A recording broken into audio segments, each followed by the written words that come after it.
අයිබෝවන් මම ශලනී තේ විදින්නට දුකේදී සැනසෙන්නට සතුටේදී සිනාසෙන්නට අපිට කලාව කියන දේ අත්‍යවශ්‍ය මාධ්‍යයක්. එය සරල රසාස්වාදයක් පමණක් නොවේ. අපේ මනුෂ්‍යත්වයේ පෝෂණය කරන හදවත් පොළඹවන දර්ශනයක්.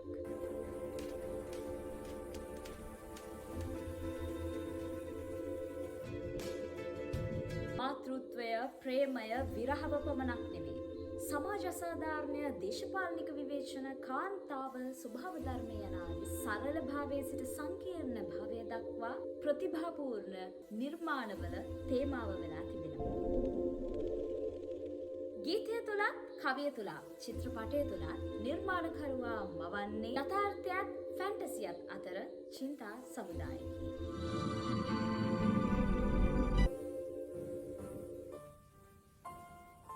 අප ගොඩනගන්නේ සරල වේදිකාවක් නොවේ. එය කලාවේ හරය විනිවිද යන ප්‍රතිභාපූර්ණ නිර්මාණවල එකම ඩිජිටල් වේදිකාවයි.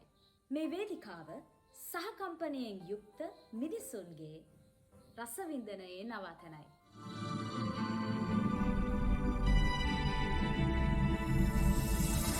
ආදරයට අලුත් අර්ථක විරහව උපේක්ෂාවෙන් විඳින්න. ජීවිතය දෙස අරුත් බරව දකි රැඳෙන්න.